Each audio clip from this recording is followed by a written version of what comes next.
बिहार के मुख्यमंत्री नीतीश कुमार दिल्ली में हैं। वो विपक्ष को एकजुट करने में जुटे हुए हैं और वो भी मिशन 2024 के लिए।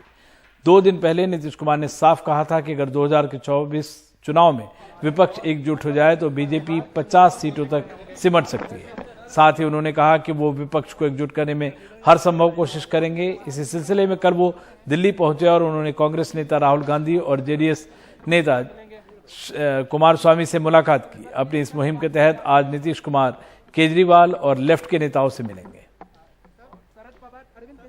माननीय राष्ट्रपति जी और माननीय उपराष्ट्रपति जी उन लोगों से भी मिलेंगे।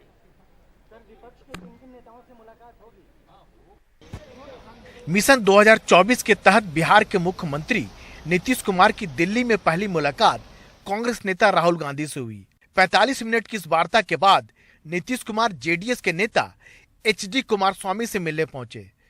विपक्षी खेमे को लामबंद करने के लिए नीतीश की एक कोशिश काफी मायने रखती है।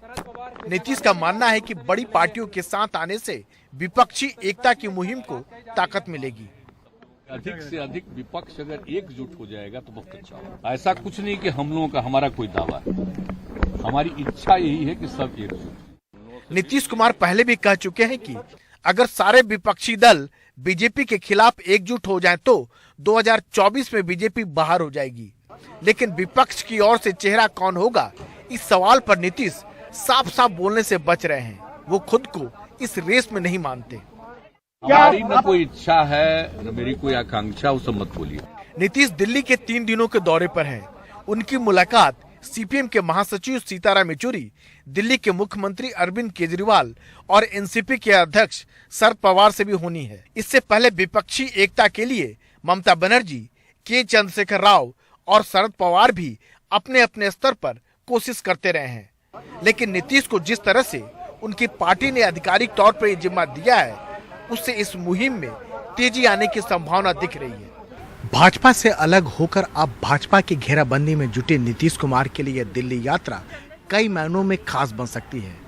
वो यहाँ से विपक्षी एकता का श्रीगणेश तो करेंगे ही, साथ ही 2024 के लिए साझी लड़ाई की शुरुआत भी कर सकते हैं। नई दिल्ली में कैमरामैन पवन कुमार के साथ राजीव रंजन, एनडीटीवी इंडिया।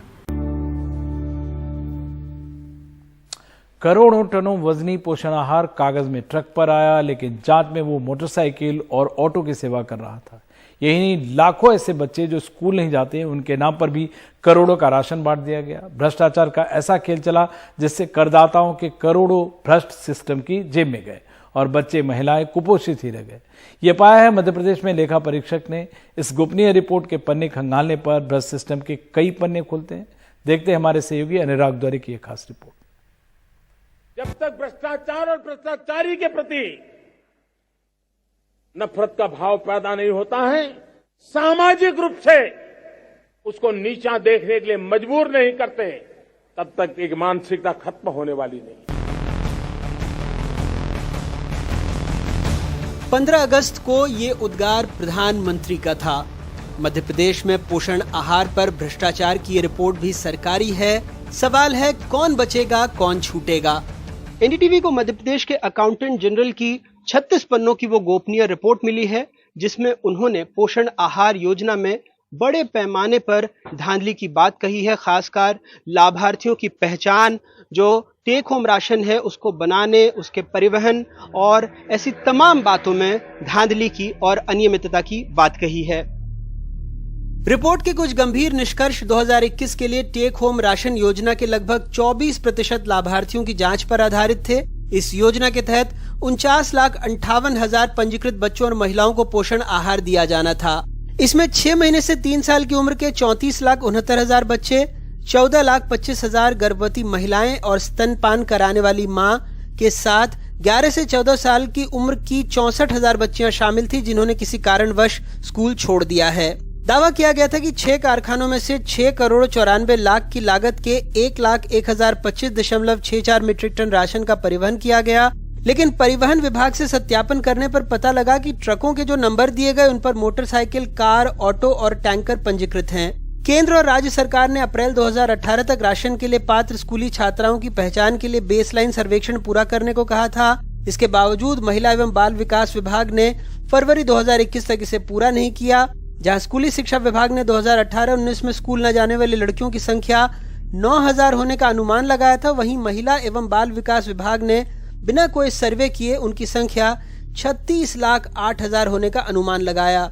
जांच के दौरान पाया गया कि 8 जिलों के 49 आंगनबाड़ी केंद्रों में केवल 3 स्कूल न जाने वाली लड़कियों का पंजीकरण किया गया है। हालांकि उन्हीं 49 आंगनबाड़ी केंद्रों के तहत WCD विभाग ने 63,748 लड़कियों को सूचीबद्ध किया और 2018 और 21 के दौरान उनमें से 29,104 की मदद करने का दावा किया।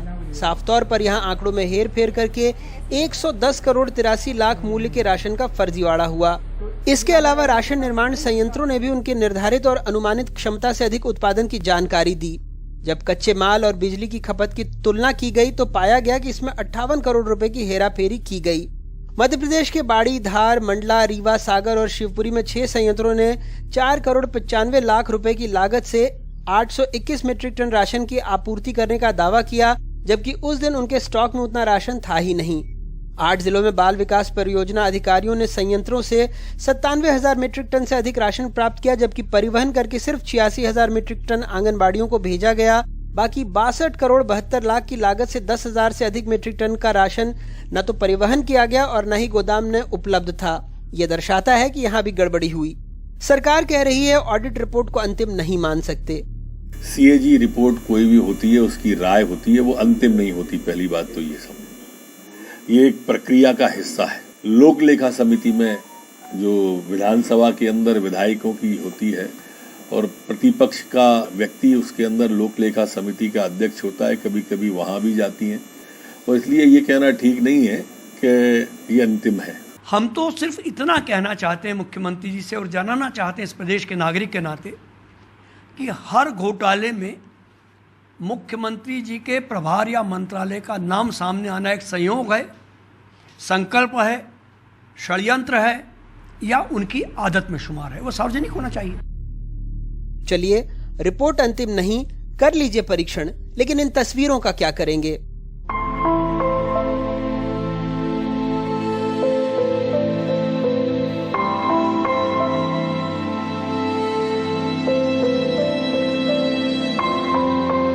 सरकार और पोषण आहार वो एक पक्ष है, लेकिन जन भागीदारी जुटाना और लोगों के मन में ये तड़प पैदा करना कि हमारे बच्चे कुपोषित नहीं रहेंगे, वो दूसरा पक्ष है। विज्ञापनों की इतनी चकाचौंध के बीच सतना के मझीगावा में कुपोषित बच्ची की मौत पर जांच चल रही थी। वहीं 7 साल की इस मासूम की तस्वीर आई। पथरा के सुहागी गांव से तस्वीर आने के बाद बच्ची को जिला अस्पताल में भर्ती कराया गया।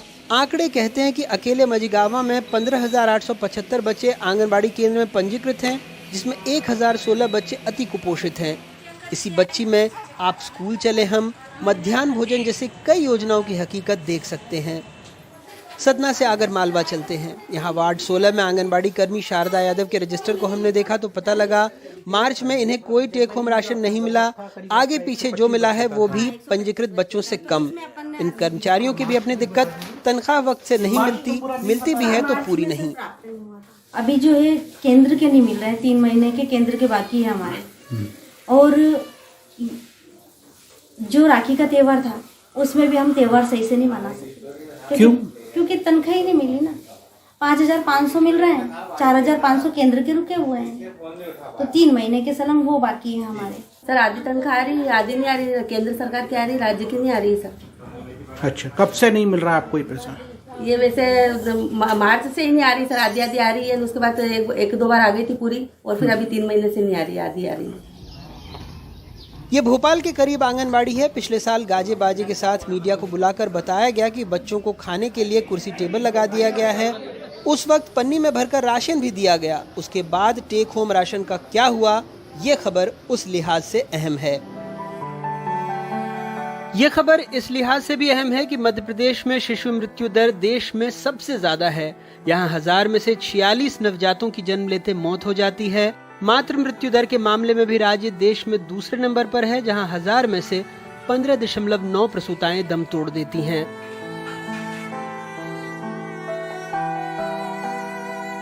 दो 2020 में उपचुनाव में हार के बाद महिला बाल विकास मंत्री इमरती देवी ने अपने पद से इस्तीफा दे दिया था। उसके बाद से विभाग मुख्यमंत्री शिवराज सिंह चौहान के पास ही है। विभाग में ACS से लेकर कर्मचारियों की लंबी फौज है, फिर भी ऐसे बड़े घोटाले हो रहे हैं। इस मामले में हमने जवाब मांगा, लेकिन जिन्हें जवाब देना है वो राज्य के मुखिया हैं और अब तक चुप हैं। भोपाल से कैमरा पर्सन रिजवान खान, आगर मालवा से जफर मुल्तानी, सतना से ज्ञान शुक्ला के साथ अनुराग द्वारी, एनडीटीवी इंडिया।